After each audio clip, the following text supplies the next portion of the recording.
Welcome, everybody. I hope you're all having a nice Friday. Adina Langer and I are here today to talk to you a bit about writing and editing with History at Work, the National Council on Public History's blog. And first, Adina and I will introduce ourselves.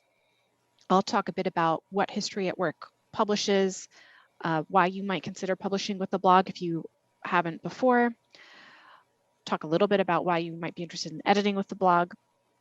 And then Adina is going to talk about the actual process of going from proposing something for History at Work to getting it published. And then we'll conclude by talking a little bit about an upcoming opportunity to perhaps consider becoming an editor with History at Work. And of course, we'll have time for Q&A. So Adina, do you want to introduce yourself first, and then I can go ahead? Sure. So hello, everybody. I'm Adina Langer. I currently serve as the curator at the Museum of History and Holocaust Education at Kennesaw State University. I've been involved with the blog for NCPH since before it was History at Work, back when Kathy Stanton started the Off the Wall project. So at that time, I was a graduate student and I was invited to be a writer for that project. And the way that worked was you could, there were writers and there were also sort of designated commenters who were more established, more sort of senior in the field. And that I believe it was 2009 that got started. And then History at Work kind of went into its current form in 2012. And around that time, I became one of the co-editors of the blog and have served in that capacity with a wonderful group of people ever since. Thanks, Adina. And I am Nicole Belolan. I am the public historian in residence at Rutgers University Camden. And as part of that role, I am the co-editor of the Public Historian, also an NCPH publication, and the digital media editor for the National Council on Public History. So I oversee the blog, which is part of a committee structure at NCPH called the Digital Media Group, and Adina is the head of the Digital Media Group. And I've been working with both these publications since August of 2018, I believe, and have really enjoyed getting to know Adina and getting to work with her and our other colleagues, all of whom are listed on the History at Work website under the blog. There's a People of History at Work page where you can learn more about who is behind the blog, so to speak.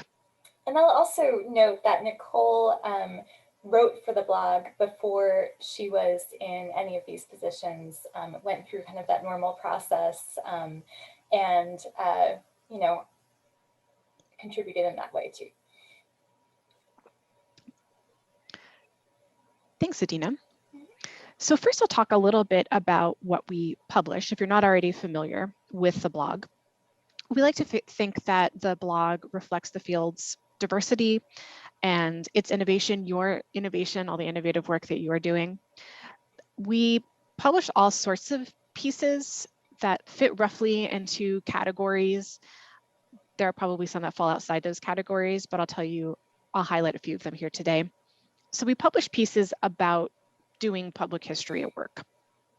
So sometimes that's in a Q&A format, sometimes that's in an essay format, sometimes those pieces are in multiple posts. So for example, there's a recent post up by Perry Meldon about working on disability history for the National Park Service.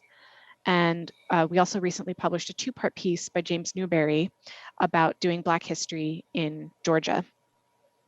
We also publish personal reflections on doing public history work. So for example, last year, we had 2 essays published about Tony Horwitz and 2 historians' perspectives on his work and how it inspired what they do today as public historians.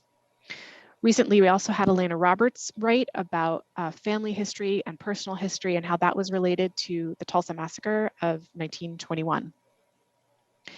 We also publish project showcases. Most of our pieces are between 800 and 1,300 or so words. Project showcases are usually a little bit shorter. They're usually in the vicinity of 300 to 500 words. These are really good opportunities to highlight some work that you did in just a couple hundred words just to get the info out there into the world. We also publish a lot of pieces about the work of the National Council on Public History. So, for example, in the last few months, we've published a lot of posts about our subcommittee on sexual harassment and gender discrimination in the public history field. We also publish a lot of pieces related to the annual meeting and, for example, awards that are given at our annual meeting, which is taking place right now. So over the next few months, you will see a number of award winners talking a bit about or reflecting a bit about their work as it relates to the award that they've been given. We also publish pieces about the work of public history itself. So, for example, one of our board members, Rachel Boyle, just published recently about labor in the field. Danielle Chagrin wrote about moving in and out of the public history field. She was in editing for a while for a publication about woodwork and then came back into the public history field and is in, I think, development now at a bunch of historic sites in the area. We also publish a lot on items related directly to the public historian. One component of my job is to help integrate our peer-reviewed journal and our blog. And so just to give you one example of that, a couple years ago, we published a review in the Public Historian of Montpelier's Mere Distinction of Color. And then we did a 6-part Q&A that we published on the blog. And that Q&A was with the curators, descendant communities involved in the exhibition, and others. So it gave you a nice insight into what that exhibition involved, and it complemented the scholarly review that we had in the journal. Those are just some of the categories of things that we publish in. We are always open to suggestions for other formats, other types of content. And just to give you a sense of how much we publish, I, the other day, counted that last year from March to March, we published about 83 pieces. So we do a lot. So I just went through what we publish. I'm going to talk really briefly now about why you might consider publishing with any blog. And there are many reasons for this. You might publish to share your work, to give you visibility. It's also a really great way to help your colleagues learn from the work that you're doing and to replicate it or to be inspired from it or to perhaps show their superiors that, look, we should be doing this too. So it's just a great way to share work generally. Blog publication is also great because you might have done really amazing work, but you might not have an article's worth of content to publish in a peer-reviewed journal, for example. Blogs are great because you can get stuff out sooner rather than later. Usually we can move a piece through publication within about 2 to 3 months, sometimes sooner. I would also say that at least at History at Work, we have a very nurturing editorial team. We really enjoy working with writers, from first-time writers to people who have been in the field for 30 or 40 years. We really do take the time to help you put your best face forward and to showcase your work and your perspective. And of course, another great thing to keep in mind about publishing with a blog is that there is no paywall, at least in our case.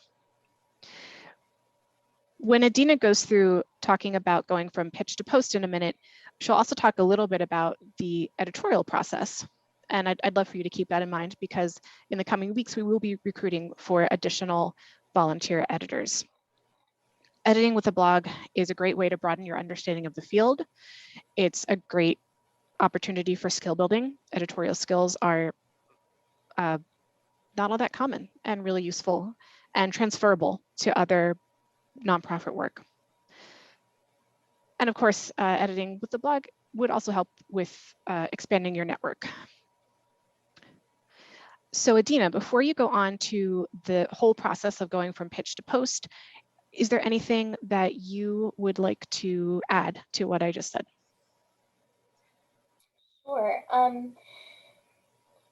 We try to keep a pretty open mind about what constitutes public history and even what might be of interest to our readers. So our readers include mostly people who have some idea in their own mind about what public history means, are interested in it, at least conceptually.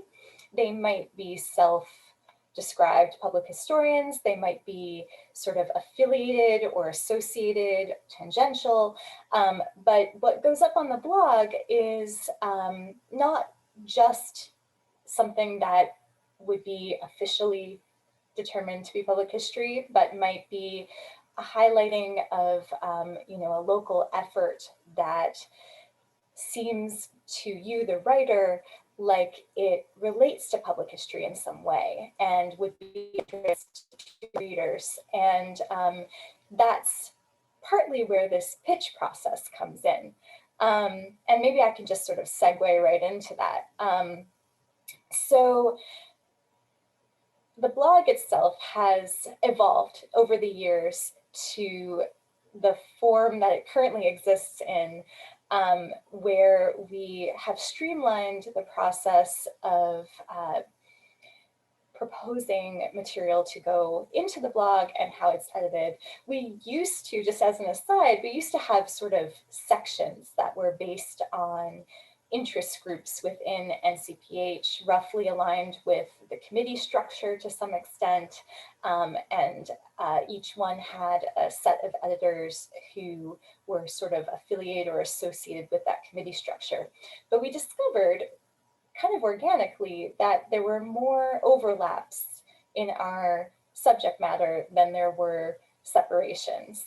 And there were more overlaps in the interests of our editors than there were separations. And so it made a lot more sense to treat this kind of in keeping with its digital nature in a lot of ways as something where someone could submit a pitch that didn't have to be based in any very particular segment of the field. And the editorial team would review that pitch and then assign the author to a set of editors to shepherd them through the process if the pitch were approved. So in terms of that pitch process, I'm going to go ahead and share my screen just to make sure you are all familiar with where to look at this in depth. So let me go ahead and do that. So what you see here is the NCPH website, the section for History at Work, and the page that says contribute to History at Work. These are guidelines for contributions. So you can actually, if you go to About, this is sort of our overall section on what History at Work is. It relates to a lot of what Nicole was just saying. And then if you click contribute, that's where you get into this sort of nitty-gritty section. So this beginning part is kind of what Nicole went over, the different types of posts that we might consider, sometimes that we solicit, sometimes that come from the general field of interested people. And that's kind of more where this pitch process begins. So we ask that a pitch be roughly paragraph, 2 paragraphs, and state not just the topic of what you are interested in writing about, but your approach to it. So, if you're going to write about an exhibit that you worked on, why is this of interest to the community? Was it something about the curatorial process that was a little bit different, that you thought was especially challenging because of the location or the community you were working with, or the nature of the artifacts or oral histories that you were going to include? What made this project a little bit different and worth telling everyone about? Now, that being said, like we noted that we do have a project showcase option, which is a little bit more open to that more sort of simple, hey, we just did this and it's really cool and we just think everyone should know about it. And that's kind of where we're looking at. And you would put that in the pitch too, and just say, you know, we are launching this brand new digital history project, and it looks at the dog owner community in South Brunswick, New Jersey. And we did oral histories, and we have pictures of dogs, and all of that is going to be part of this. That could be a project showcase. You know, it's a work of public history that you did. But if you wanted to talk more about how you decided to create this, what the unique sort of social history of dog ownership was in South Brunswick, New Jersey, and all of what you considered, and more about its impact and its growth potential, and you have something more to say, then that's where you would put that into your pitch and say, I would like this to be 1,000 words, because I have a reflection I want to include, or this project, I didn't ever expect to be working with dog owners. You know, I came from a background where all I ever did was take care of cats, and this was a really unusual thing for me to pursue, and in the process, it opened up a lot of new perspectives for me as a historian. You know, that would be kind of a reflective way of looking at, you know, a project. Anyway, if you put this into your pitch and email that pitch to historyatwork@ncph.org, these pitches come over the transom, and they are shared with the lead editorial team at History at Work. And right now that includes myself, and Nicole, and Evan Falconberry, as well as who's our other co-lead editor, as well as our two copy editors, Modupe Labodi and Richard Anderson, who serve in this kind of consulting role in that sense on what pitches we want to accept and who to send them to from our affiliate editor team. So we don't just look at the pitches and say yes or no. We will look at them and we will conceive of preliminary feedback. You know, maybe we think that it's a great topic, but it needs a little bit more focus, or somebody maybe forgot to look at or didn't realize that there was a particular line of literature that we knew about, you know, that was out there and easily accessible, that we think that they should really look at before they put together their final reflections or thoughts that are going to go into this blog. So this is sort of a preliminary editorial process even before the editing begins. Once we've gone through, now I will say sometimes we don't accept a pitch. There are cases where it's not even really a project showcase. It's just, let's say, a book announcement. You know, somebody wrote a book and they just want to tell you that they wrote that book. We have, NCPH has a way, we have an announcement section, you know, that allows for things that are really quite that simple. Or it's a call for papers, a call for proposals. Or somebody is coming from a really different place. Maybe it's an advertisement, or it's not really geared toward a public history audience. The way that they're conceiving of their topic is deeply within a particular academic framework and is not focused on public engagement in any way. You know, there are or maybe it's already been published somewhere else. And we're, you know, on very rare occasions, we will cross promote with some of our sister organizations, but generally speaking, we do not just post things that someone has already posted somewhere else on their own personal blog or another publication. So that there are reasons why we might say no, thank you.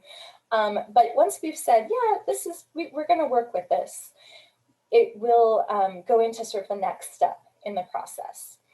And that step is assigning an affiliate editor and a lead editor team.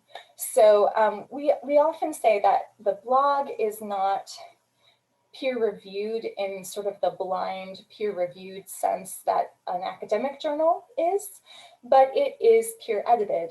And that editorial process includes, there are always at least 3 people who are going to be part of that process, 3 different people. Someone serving as affiliate, someone serving as lead, and someone serving as copy editor. So the affiliate editor is the one who will work most directly with the author. So once the team, the lead editor team, and this is usually, Nicole definitely plays a strong role in nominating an appropriate affiliate editor for a piece. But we discussed that, and as Nicole noted, we are looking to expand this team so that we can streamline this process even more. But once we've determined who we think would make a really good affiliate editor for a particular piece, and we try to do that by interest. People are all interested in different things, have different kinds of expertise, so we try to match the affiliate editor with the subject matter, for a particular post. Then we will reach out to the affiliate editor first and say, hey, are you interested in working with this author on this particular pitch and turning it into a post? So we'll send them the original pitch, and we'll also send them all of the feedback that we've already generated through our lead editor behind the scenes kind of process. Then the affiliate editor will reach out directly to the author and say, we're excited to work with you, and we have this preliminary feedback on your piece, and are you able to create your first draft by X date? So in general, we try to keep the blog relatively timely. It's one of the advantages, still of digital publishing in this type of a format, as opposed to the longer form peer-reviewed journal. So, this allows us to get posts up about exhibits that are still on display, or movies that are still in the theaters, or whatever is happening in the world that people want to be engaging with directly. So what that means is we usually ask authors to submit their first draft within about a month of the beginning of that affiliate editor conversation. So once the affiliate editor and the author have agreed on a due date, the affiliate editor will then share that back with the person who's going to be working with them as lead. And we keep track of all of this in a spreadsheet, not to get way too nitty gritty with it, so that the lead can be on the lookout for, hey, I think we're supposed to be getting a first draft on this date. How's it going? Is it late? What's going on? And likewise, the affiliate can be working with the author on a timeline that works. Pardon me, I just have to cough. So once the first draft comes through, the author will send that to the affiliate editor, ideally along with a set of images to include. That's another important thing about blog publishing. We have a lot of capacity for media, and we're interested in making the best use of imagery and even audio. There are things that we can do that we don't even necessarily do as much as we can because people aren't necessarily thinking in that way. But these are all benefits, once again, of digital publishing. But the author's draft with accompanying illustrations and a biographical statement about themselves comes to the affiliate editor. They look at it. And before they send any comments back to the author, they circle back with the person that they're working with, the lead, and say, these are my preliminary comments. What else do you have? What that does is it assures that we don't end up going through way too many rounds of edits where the lead editor has never seen the initial draft and they get something that's already been worked on, and then they have a whole bunch of changes that they want to make. That can be a messy process and difficult, for a writer to work with. So we try to stay on the same team. Once we've agreed on a set of comments and edits to send back to the author, they will work on their next draft. Sometimes it's a very simple process. The idea is pretty well developed. We have a few comments, areas for expansion, or things we think that they should maybe move around, and they're able to take those comments and work with them and bring back a draft that, a second draft that is pretty much ready for us to propel into publication.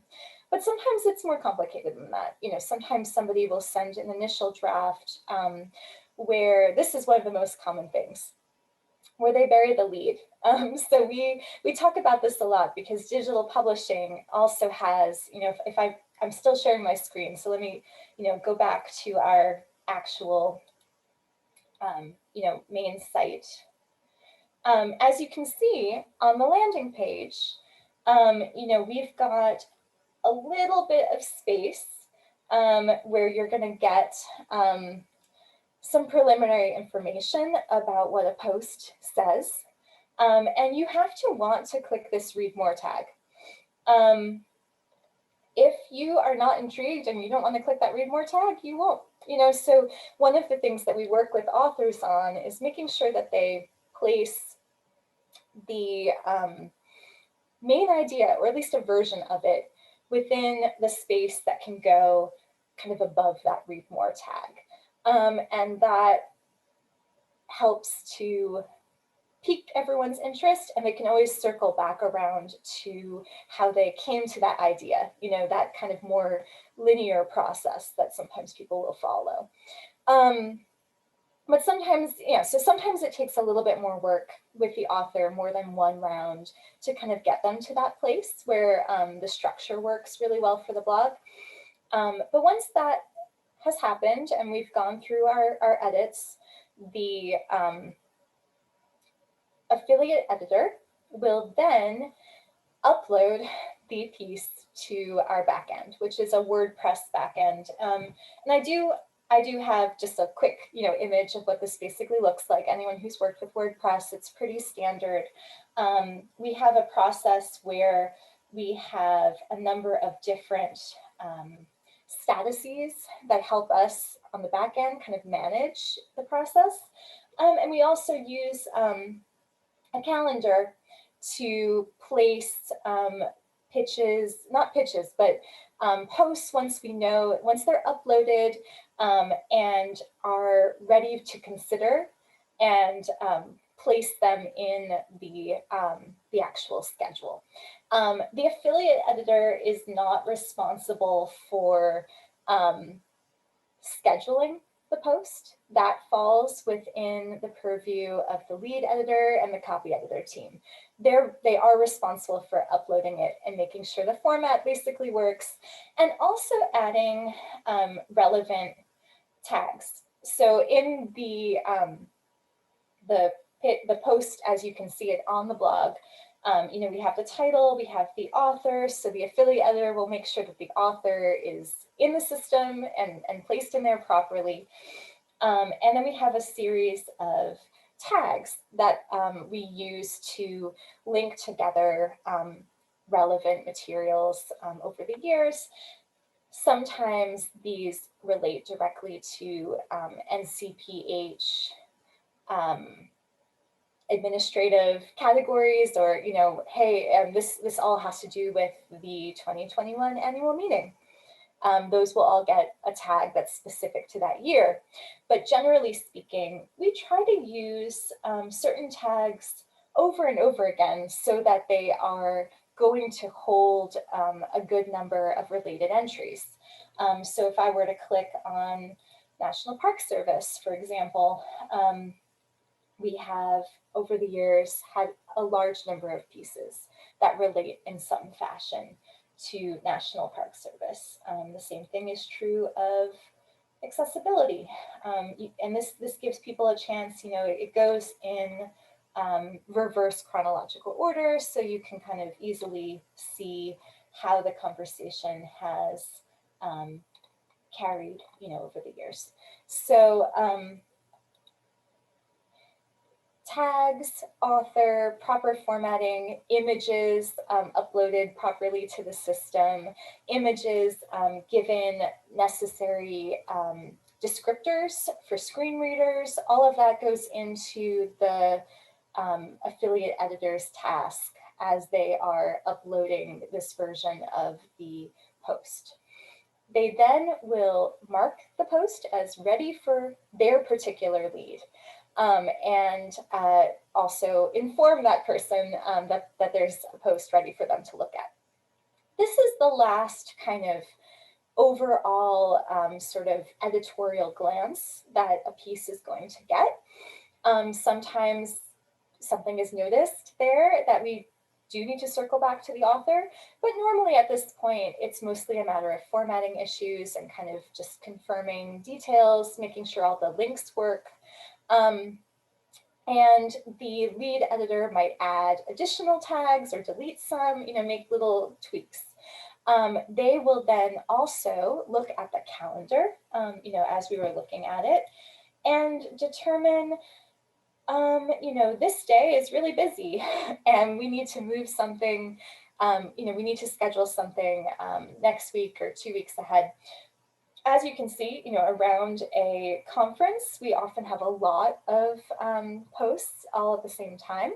Our usual rate is closer to, 2 a week. We usually publish on Tuesdays and Thursdays roughly, and then Wednesdays, we also have the public history news announcements that get posted as well. And that comes from the NCPH office. So when something is then placed on the calendar, ready to schedule, usually at least a week in advance, the lead editor will ask the copy editors who would like to be the copy editor for this piece. And that's the last step that will happen.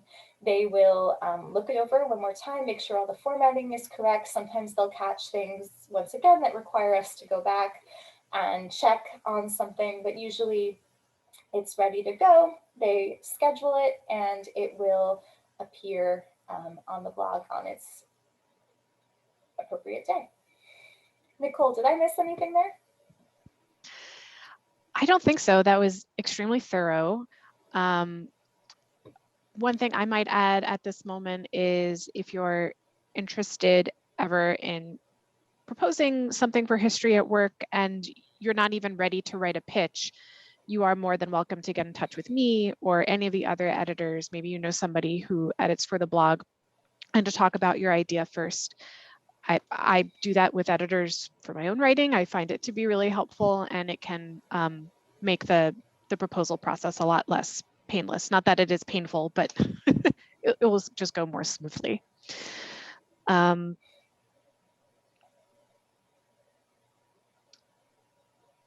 So I don't really have anything to add to that. Before the Q&A, all I want to add is that, as I mentioned, we are going to be recruiting for additional volunteer editors in the coming weeks. We will make that announcement in as many places as we can, but if you don't see it, feel free to get in touch. We currently have 9 affiliate editors, and those affiliate editors, to remind you so you can remember all the lingo, are the first readers on a piece. They do a lot of the developmental editing. And again, you would also be part of an NCPH committee, the digital media group. And we'll post those details soon. Yeah. One thing I might add to this, actually, just, a little pitch as to why would I do this? Why would I do this with my time? It's a lot of work. It is a lot of work, but I will say that, for me, I got started with this while I was a graduate student, and had conversation, with both my mentor and some people that I met at my first NCPH conference about trends in the field, kind of big think type stuff. And they, recognized that this was an interest of mine. and invited me, to be that's one of those things that I've always loved about NCPH, is that there is a sense of, there's an invitational aspect to the community. You reach out and say, I'm interested in something, and people will gladly find you a place to to contribute whatever it is that you have to contribute, that you'd like to contribute, your perspective. So I was very new, to the field, but I was really interested in how it was developing and in the role that digital publishing could play, at that time.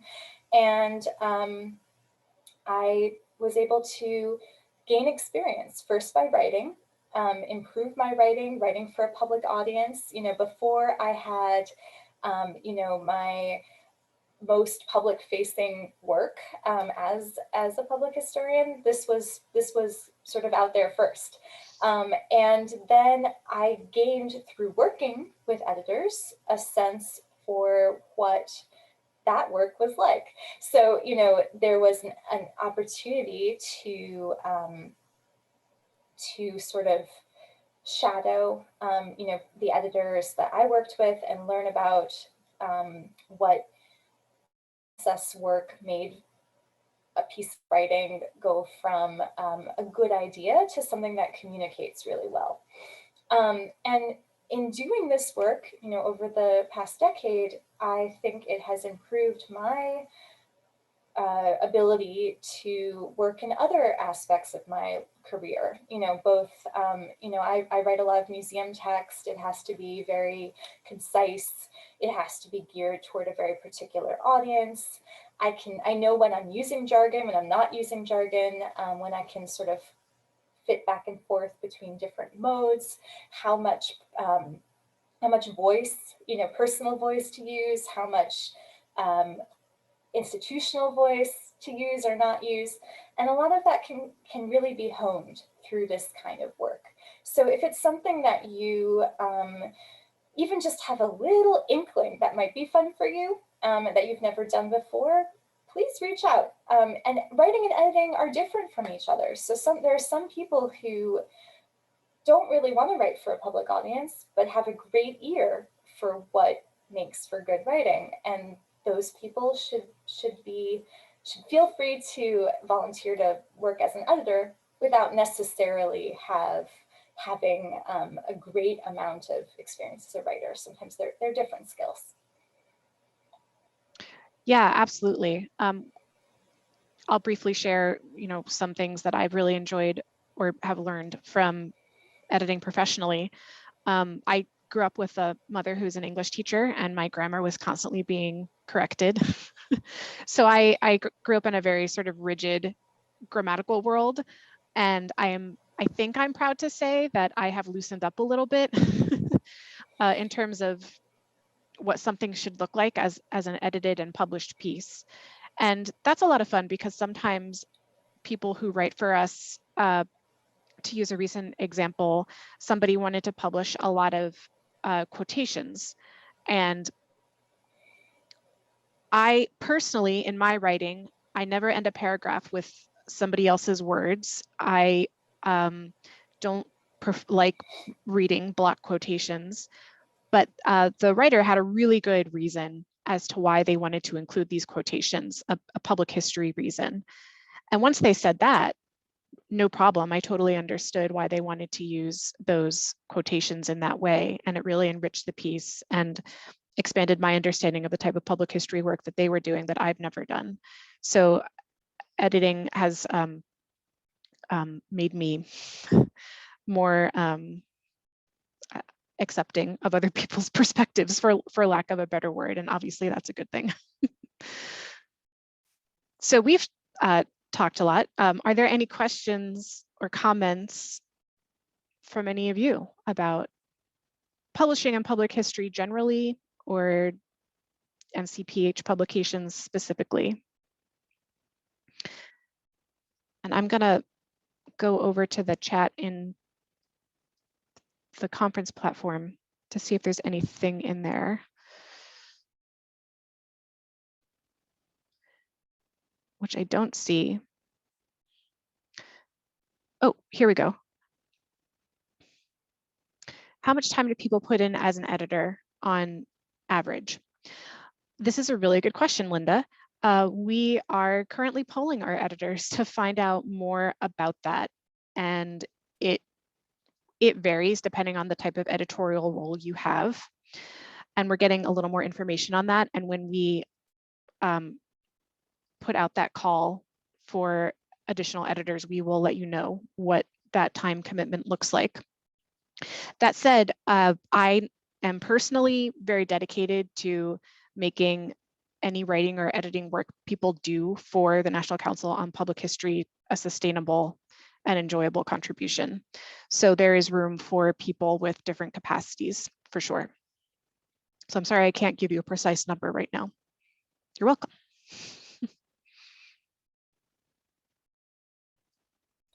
Yeah, I will say one of the reasons why we are actively recruiting more affiliates, is our lead team, looks at everything, and that process of looking at those initial pitches, can take a little bit of time.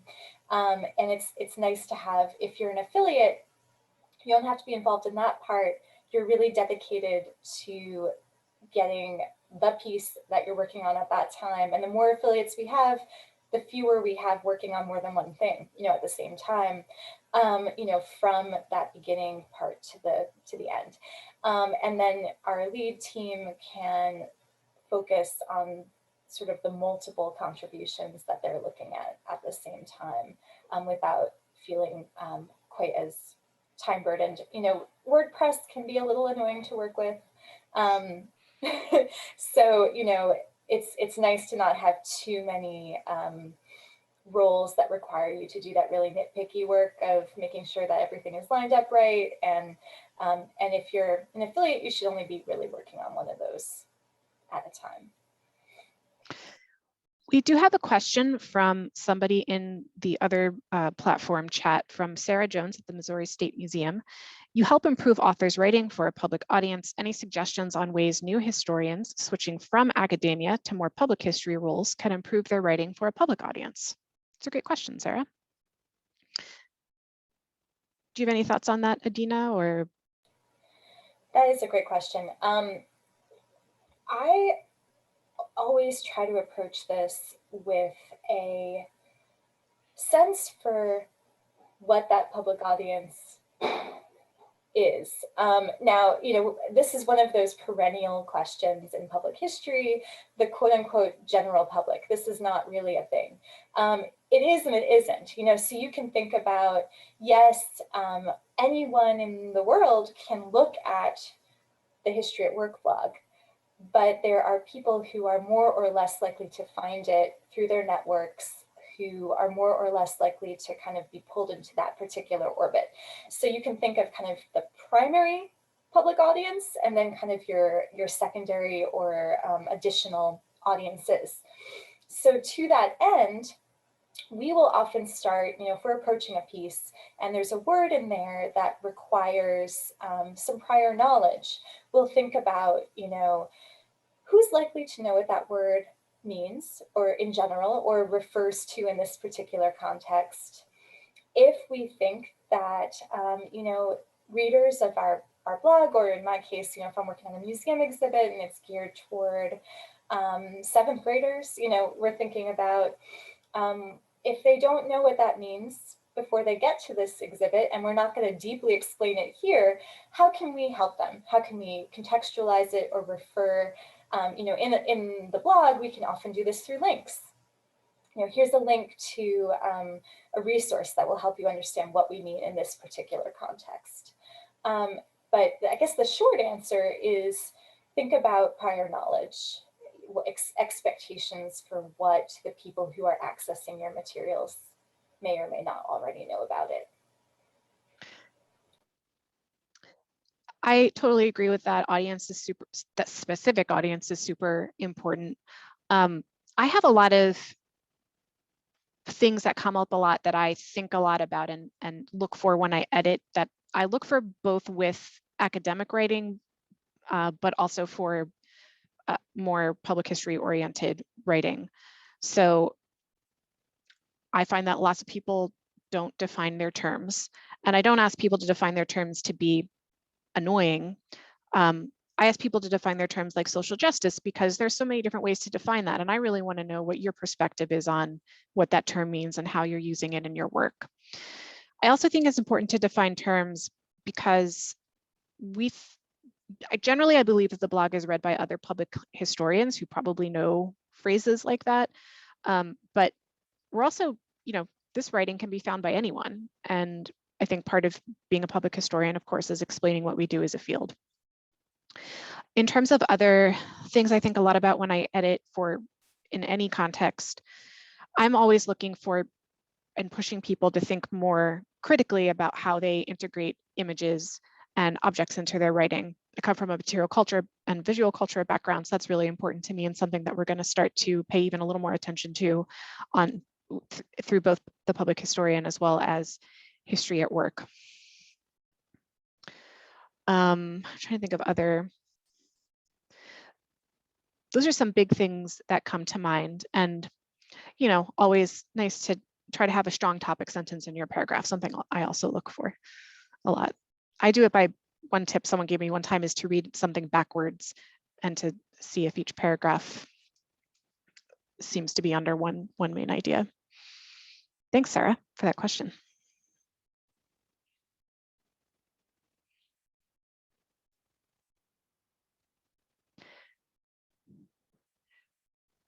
Happy to take additional questions, comments. I was pulling up the analytics for the blog a couple minutes ago. These are Google Analytics, and the NCPH website, its two most popular pages are the job board and history at work. So we do have, I think, pretty good readership. It looks like last year we had almost 50,000 unique page views. I don't know how that compares to other blogs. There are many excellent ones in the field, but our very top posts last year had over 2,000 views. And then if you go a little bit farther down the list, lots had 300 views, 400, 500 views. So it gives you a sense of the readership. One thing I'll say about kind of the potential of the blog in particular, some of my favorite series, that we've done have been commentary from a number of different people on a singular primary source of some kind.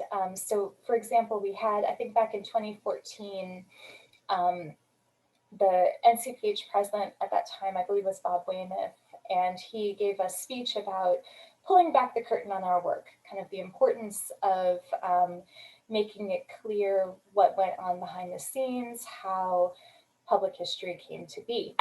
And on the blog, we had a number of different people responding to that call. How did they do that in their own work? Where did they see it working really well? Where didn't they see it?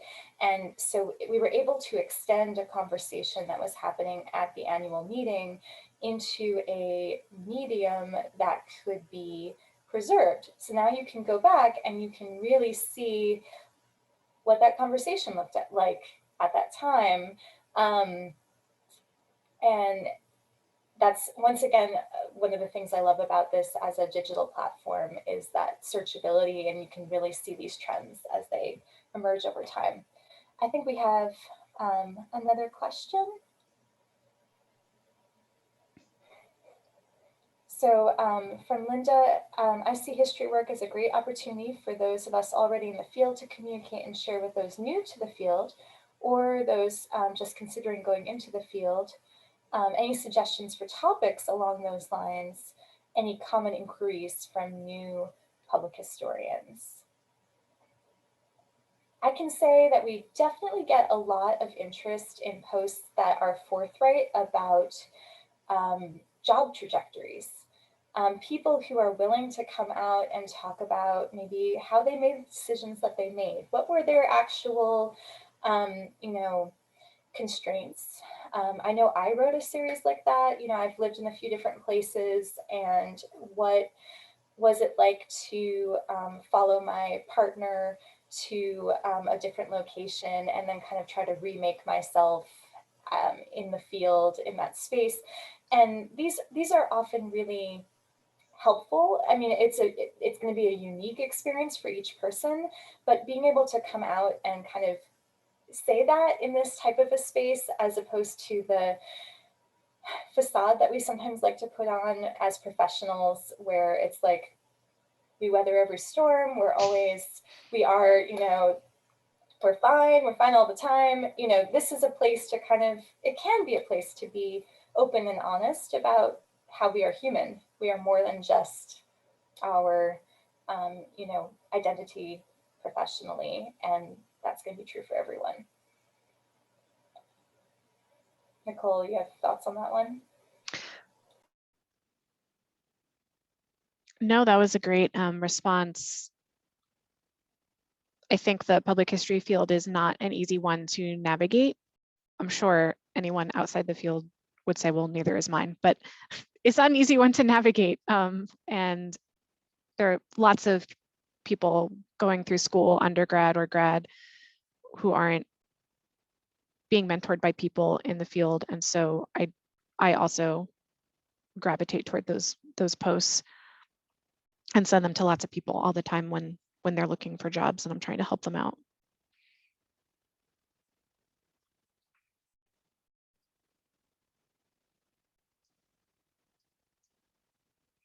While we're waiting for more questions, I was wondering, Nicole, if you could remember, there was a particular post maybe a couple years ago that I thought made especially good use of photography, which is gonna drive me nuts if I can't remember what it was, but I was hoping I could show it to everybody, because what they did in their post was, it was about a photographer, and her identity as it kind of came through her photographs, and the use of the images in the post really went with the narrative flow, and we were able to accommodate that in a really, I think, good way. I don't know if you can remember what that was. I am afraid I do not. Okay, I'll keep looking. Sorry. I will, this might be of interest to those of you who read the blog. I'm going to share my screen quickly.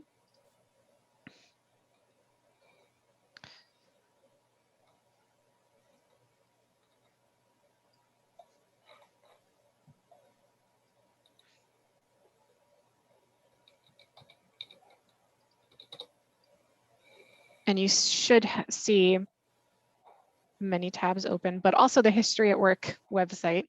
And on the right-hand side, I wanted to draw your attention to get new posts via email. This was not actually working for a while. And if you do want to know every time a History at Work post goes up, you can put your email address in there and push subscribe, and it will go directly to your email and you can click to read the whole thing. I just wanted to point that out to folks who might be interested.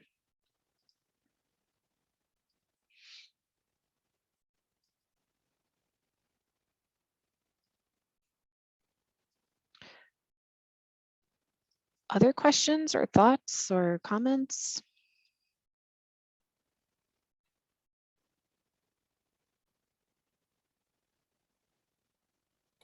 Any of you have favorite posts that you've, you know, enjoyed over the years and want to talk about why?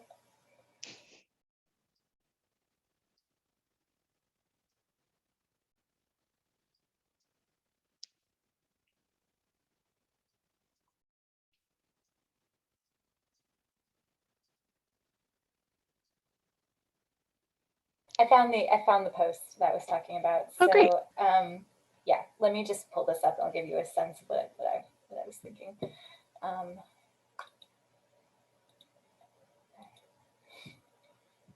Yeah, so this was a post from 2018 by Rebecca Bush about the photography of Carson McCullers, and the use of the images, you know, in the post as they related directly to quotations, I thought was very powerful, being able to, so, you'll notice that sometimes the images, might kind of be off to the side with the text going all around them, but we can really foreground, imagery, material culture, not obviously in its three-dimensional form, but, if there's something you want to point out about a close-up of the shape of a particular chair, I'm making this up, but the collars for those dogs back in South Brunswick, New Jersey, we can do that, through the blog in a way that can be a little bit harder to do in print publication. We do have another question from Ashley Bowen, friends at the American Historical Association. On average, how many rounds of revisions do authors typically need to complete before an article is accepted? Good question. Yeah, that is a good question. I would say probably 2 to 3 on average. But yeah, go ahead. It varies, but I think usually 2 to 3.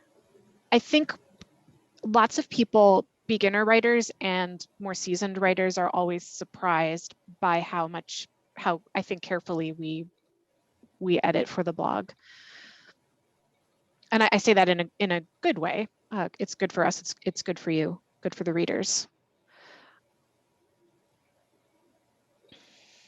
Yeah, and I will say, it's really, having worked with a lot of different people at different stages in their careers, it is fascinating. I think even just how the concept of a blog has evolved.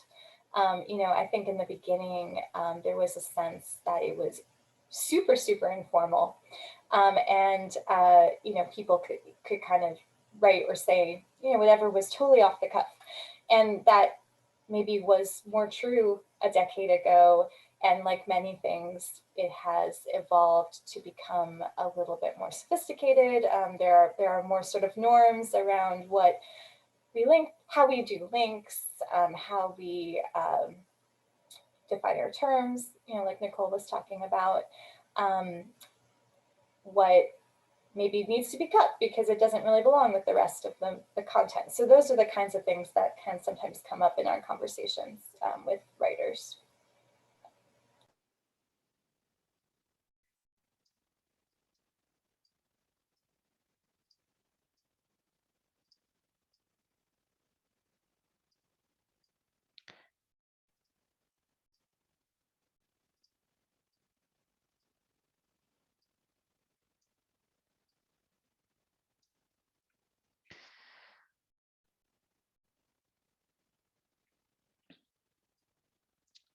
We are currently pausing our review of pitches until the end of April or so that we can catch up with some backlog, but feel free to email about those preliminary conversations that I mentioned.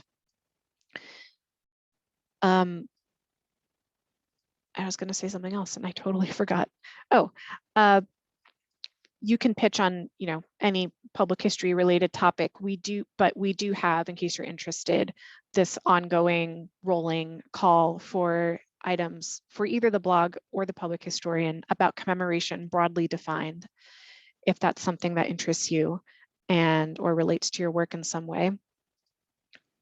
And you can see that on our contribute page, and there's also a blog post about it.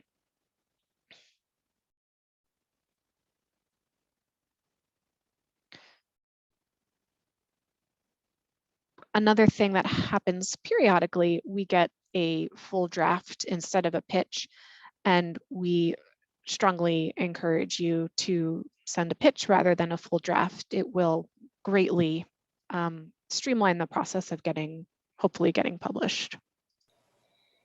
Yeah, I can say that from experience. It's a lot harder to make substantial changes to a full draft than to develop a concept pitch. It looks like there are a few more questions coming up on Feedloop. I'm having trouble accessing Feedloop. Nicole, you're able to see it right now, right? Yep, all set. So 2 questions. Do you accept co-authored posts? Yes. Yes. That's pretty easy. Thank you. And another one, are there any particular qualifications or past experiences you're seeking in affiliate editors? How do you determine who the affiliate editors should be?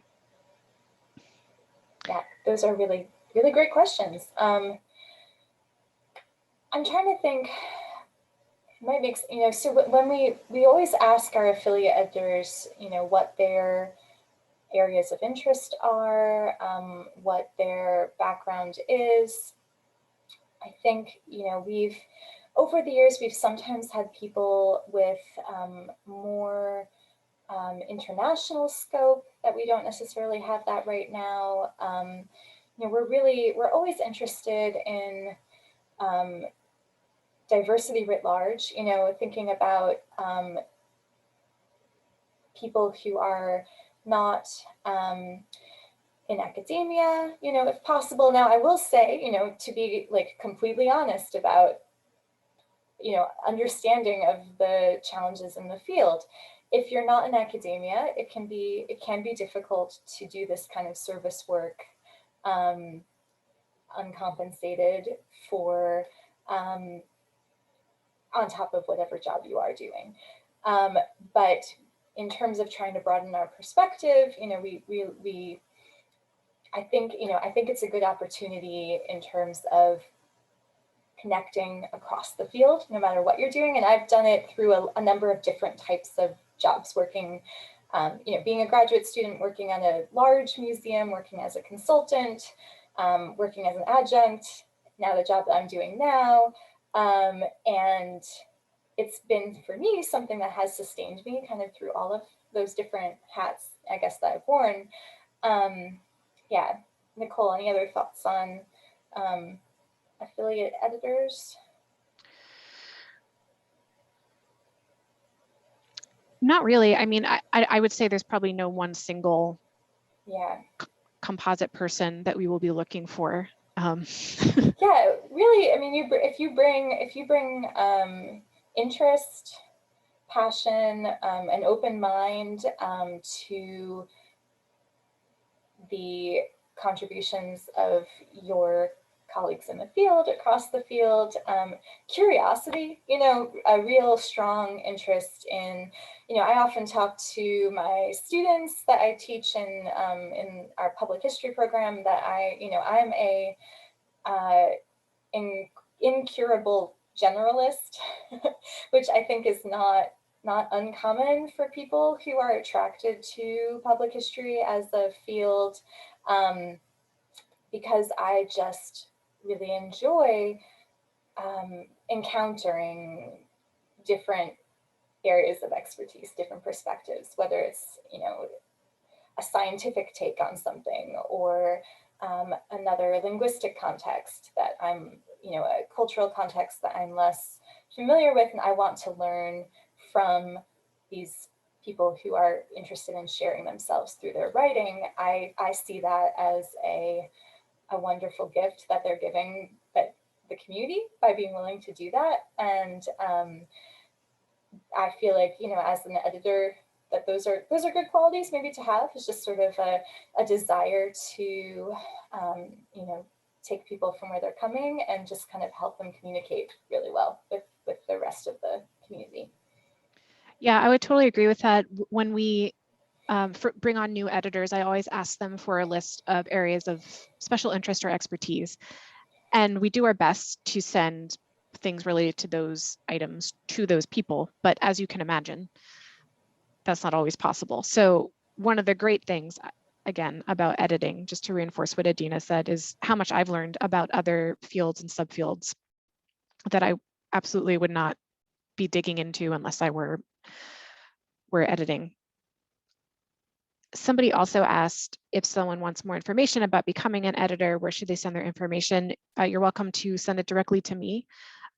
My email address is Nicole, Nicole.Belolan, Belolan @rutgers.edu. I'm also easily Googleable, and we have not put out a formal call yet, but you're still welcome to email me now and say, hey, I want to be among the first to know, or I want to talk more about this before you even put up the volunteer description. I am more than happy to chat with you before then.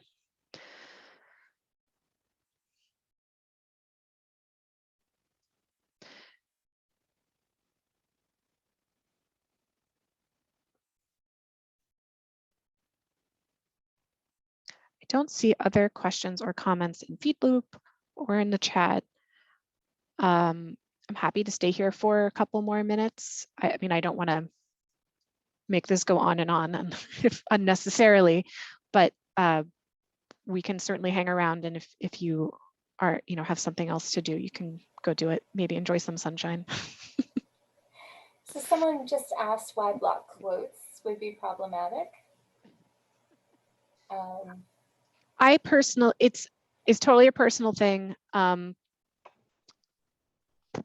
just prefer to read the author's interpretation of the quotations. Also they can be an issue from a layout perspective sometimes. But like I said, working with this particular piece totally changed my mind. Maybe not totally changed my mind, but has made me think differently about that now. There was a very good reason why they wanted to include those large quotations that made all the sense in the world.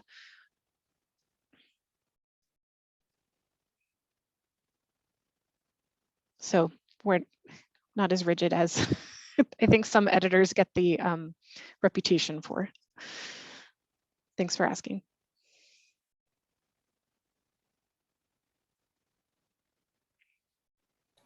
Yeah, I love, your comment about oral history. So yeah, we like to be able to include posts that, reference whatever area of the field someone is in sort of a way that's familiar to them, but then also helping someone who's not in that area sort of make the connection. So a lot of the work we do, I think of as kind of bridge work. So if you're really used to understanding oral history in sort of large context, we might, as editors, kind of ask the questions like, in case somebody doesn't know why you include this quote, is there a way that you could just add, transition sentence that would help them see its significance, and that I feel like has been helpful in a few different areas, because one of the interesting things about this space, is for academics, I would say in part, people who are used to submitting to a journal in their, very particular area of expertise, can be sort of being reminded of what someone might not know, kind of going in and having that opportunity that people who work in the field in public history kind of do all the time of realizing that over and over again. Someone doesn't necessarily know, so how can I help them know where I'm coming from and see where they're coming from too?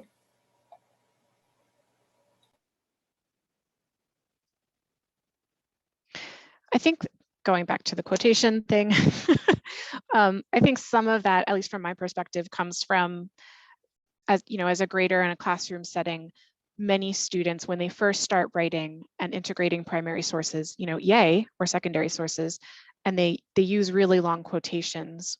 And we want to encourage them to use those sources, but to interpret them for themselves.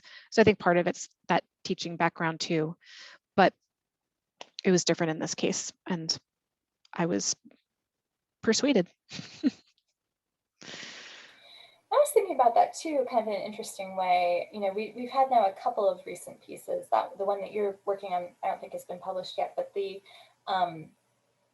Ackworth series related to working with the community curation, and the author did a lot of oral histories in a rapid period of time related to it. And through that process was able both to learn about the literal history of the place, but also about why the people of that place were interested in engaging in this kind of public history work on the landscape. And so the opportunity with history work, which I think is interesting thinking about reflective practice was to pull in some of those quotes that wouldn't make it onto your exhibit panel because they're too meta. The guy talking about why this history matters to him is really interesting to kind of this group of people here, but might not be interesting to someone walking down the street who just wants to know about the history of the community. So that kind of meta-analysis, I guess, is something that I think is a strength, of the blog.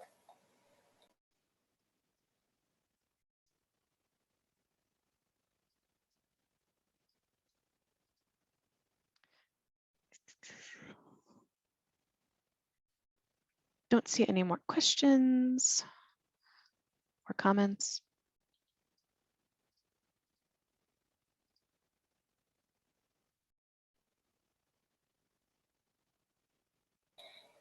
Just one last thing I would say. I don't know if we're gonna, wrap up soon or what, but we are really interested in. I personally am always interested in being challenged. So if I've now been in this for a decade, and when I started, it was new to even be doing this kind of digital publishing. What did it mean? It was very, we were kind of inventing it as we went along. And then, as I said, we've reached this point where we kind of feel like we know what we're doing. Hey, but if there's someone out there who looks at what we're doing and says, you're missing something, you're missing this whole thread, or you're missing out on an opportunity to communicate differently, and I have something to contribute, I'd like to provide my own interpretation or help a different set of communicators be part of this. I don't want to ever feel like this blog is limited by the people who are already here. We would really love to, welcome new perspectives that I personally might not have in my head right now because I haven't been exposed to them yet. Yeah, absolutely. I agree 100%. Please surprise us.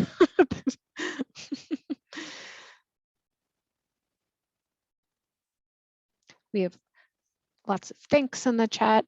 Thank you for coming and for asking, being interested in writing and sharing work. It all takes time, and it's all so important that we share with each other what we're doing.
Well, Adina, should we maybe conclude?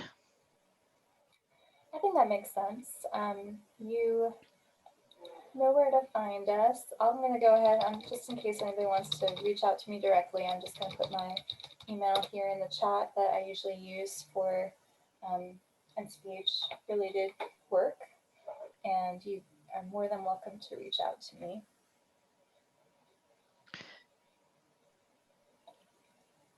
Well, thank you all so much for coming, and hope to see you elsewhere at the conference and hopefully in person someday. So stay safe, everyone. Thank you for coming.